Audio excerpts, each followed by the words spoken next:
जो prime minister Modi का जो ट्रिप था रशिया के अंदर, उस पे बहुत ज्यादा फील किया गया है अमेरिका के अंदर। आप देखें कि सबसे अहम खबर जो थी कि जिस तरह से नरेंद्र मोदी रशिया गए और रशिया में जो उनका इस्तकबाल हुआ, जो वहां पे बातें हो रही हैं, क्या क्या नहीं हम नरेंद्र मोदी को देना चाहते, और नरेंद्र मोदी जो है वो जाके पुतिन से जप्फी डाल रहे हैं, ये कैसे मुमकिन हो सकता है? दोस्तों, मोदी जी रूस क्या चले गए, अमेरिका का गला सूख गया। बड़े बड़े लोग बड़े बड़े डायलॉग मार रहे हैं, लेकिन जो वेस्टर्न प्रेस है उनको मौका मिल गया जी कि मोदी जी गले मिल रहे हैं, ज़ेलेंस्की ने बात कर दी। अब नरेंद्र मोदी जब वहां पे गए तो उनको रेड कार्पेट ट्रीटमेंट मिला, और मोदी को पुतिन जो है वो खुद अपनी फार्म हाउस की सैर कराते रहे, खुद उसको गाड़ी ड्राइव करते रहे, गाड़ी तो नहीं, वो गोल्फिंग कार जो थी उसको ड्राइव भी करते रहे और उनको दिखाते रहे कि ये मेरा फार्म है। उसके बाद अपने घर ले गए, वहां पर चाय शाय पी, गपशप की, सारी चीजें जो है वो। लेकिन ये जो जप्फी डली है वहां पे, और जप्फियां डली हैं मोदी साहब और पुतिन के बीच में,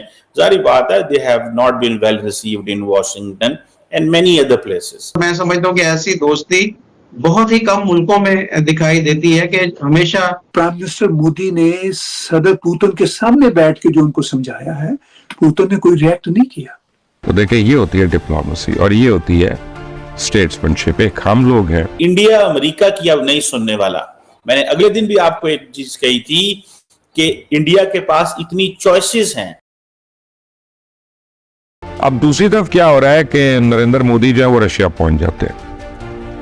नरेंद्र मोदी, याद रखिएगा कि इंडिया वो मुल्क है जो क्वाड कंट्रीज का हिस्सा है, वो ममालिक जो चाइना के सामने एक दीवार बन के खड़े हुए हैं, और वो नेवल एक्सरसाइजेज और साउथ चाइना सी के अंदर कंट्रोल लेने के लिए सारा कुछ वो उन ममालिक में से है जिससे टॉप लेवल की इंटेलिजेंस शेयरिंग होती है अमेरिका की। अब नरेंद्र मोदी जब वहां पे गए तो उनको रेड कार्पेट ट्रीटमेंट मिला, और मोदी को पुतिन जो है वो खुद अपनी फार्म हाउस की सैर कराते रहे, खुद उसको गाड़ी ड्राइव करते रहे, गाड़ी तो नहीं, वो गोल्फिंग कार जो थी उसको ड्राइव भी करते रहे और उनको दिखाते रहे कि ये मेरा फार्म है, ये व्हाटएवर। और उन्होंने मोदी के साथ अलग से मीटिंग की, कोई ऑफिशियल्स नहीं थे। और उस वक्त जब मीटिंग से निकले तो मोदी ने तमाम ऑफिशियल्स को कहा कि अब नीचे की लेवल की मीटिंग करने की कोई जरूरत नहीं, हमारी बात हो गई सारी, हमने सब चीजें फाइनल कर ली।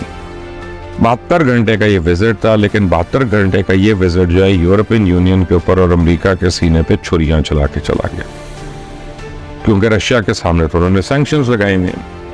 तो इंडिया बड़ा क्लियर है, इंडिया ने कहा कि जी हम तो इनके साथ ट्रेड करते हैं, हमारे तो इनके साथ 70 साल से ट्रेड हो रहा है, हम तो अपने दोस्तों को नहीं छोड़ेंगे।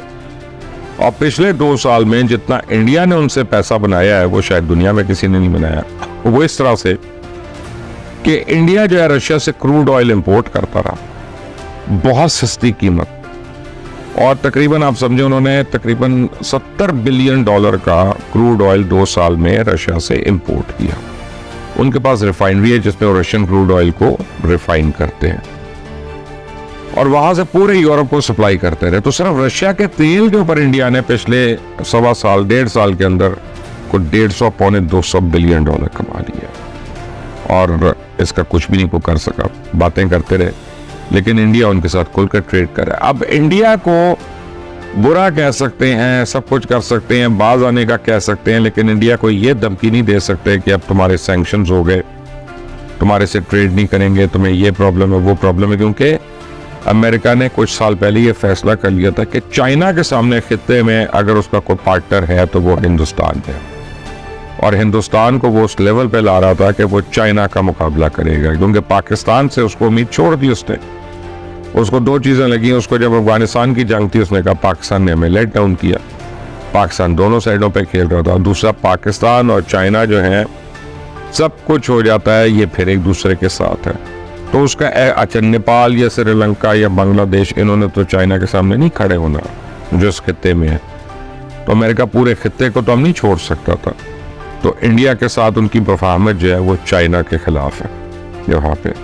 तो इंडिया जो है इस वक्त उस सिचुएशन का इतना फायदा उठा रहा है कि वो पूरे वेस्ट से वो तो कर रहा है, उससे जो फायदा उठा रहा है अमेरिका से और वेस्ट से वो उठा रहा है, और जो उनके दुश्मन है रशिया वगैरह उनसे भी जितना फायदा उठा सकता है इंडिया वो फायदे उठा रहा है। तो देखिए, ये होती है डिप्लोमेसी और ये होती है स्टेट्समैनशिप। एक हम लोग हैं कि हम लोग अपनी ही आवाम के ऊपर टैक्सेस का बोझ लाद लाद के, उनकी कमर तोड़ तोड़ के, अपना इंटरेस्ट रेट इतना बढ़ा के कि हमारे सारे कारोबार खत्म हो जाए, बंद हो जाए, हम ये हरकतें कर रहे हैं। बोलने को तो हम ये कहते हैं कि जी आईटी में हमने रेवेन्यू कमाना है, जी आईटी हमारा फ्यूचर है, और आप ये देखें कि इस मुल्क में इंटरनेट ही नहीं चल रहा।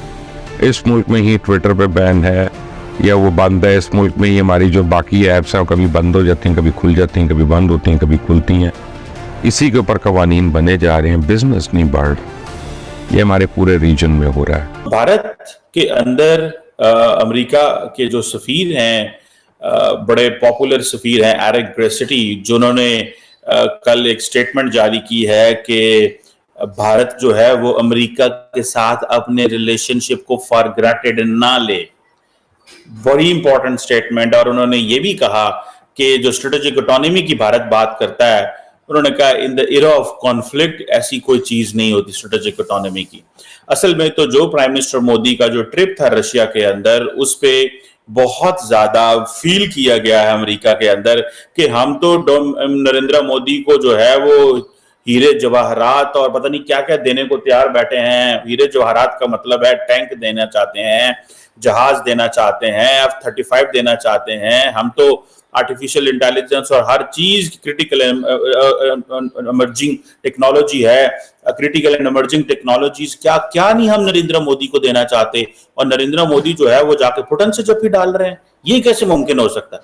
तो वो जी हम स्ट्रेटेजिक ऑटोनॉमी जी, वो हमने तेल ले लिया जी, वो हमने, अब ये चीजें जो हैं अमेरिका पहले तो सुनता रहा है, लेकिन ये जो जप्फी डली है वहां पे और जप्फियां डली हैं मोदी साहब और पुतिन के बीच में, जारी बात है they have not been well received in Washington and many other places. लेकिन अमेरिका इज टू लेट। याद रखें, मेरा इसमें वर्जन ये है कि इंडिया अमेरिका की अब नहीं सुनने वाला। मोदी जी जब जाते हैं रूस तो क्यों जाते हैं मोदी जी? मोदी जी इसलिए भी जाते हैं, कई कारण हैं। एनर्जी सिक्योरिटी, ये सिक्योरिटी, वो सिक्योरिटी, फलाना 10 चीजें होती हैं। जब भी एक देश का मुखिया दूसरे देश के मुखिया से मिलता है, दसियों बातें होती हैं, दसियों एग्रीमेंट होती हैं दोस्तों, राइट। लेकिन एक सबसे बड़ा मुद्दा यह भी है कि भारत दिखाना चाहता है स्ट्रेटेजिक ऑटोनॉमी। स्ट्रेटेजिक ऑटोनॉमी क्या होती है? स्ट्रेटेजिक ऑटोनॉमी यह है कि भारत बिना दुनिया के दबाव के अपने फैसले कर सकता है। अब क्योंकि भारत 5th लार्जेस्ट इकोनॉमी है, राइट, और भारत 3rd लार्जेस्ट इकोनॉमी होने वाली है, तो जाहिर सी बात है कि अमेरिका हो या चाइना, एक तरफ चीन है, एक तरफ अमेरिका है, एक तरफ पूरे यूरोपियन पावर्स हैं अमेरिका के साथ मिले हुए, वो सब चाहते हैं कंट्रोल करना। भारत क्या सोचे, भारत क्या समझे, भारत के एक्शंस क्या होंगे, भारत के एक्शंस क्या नहीं होंगे। अगर ये अमेरिका के कंट्रोल में आ जाए तो भाई साहब अमेरिका की तो दिवाली हो गई, क्योंकि इससे बड़ा अमेरिका को क्या गिफ्ट मिल सकता है। लेकिन अमेरिका ये चाहता है कि भारत को कंट्रोल करे। भारत ये कहता है कि भाई हम किसी के हाथ नहीं आने वाले।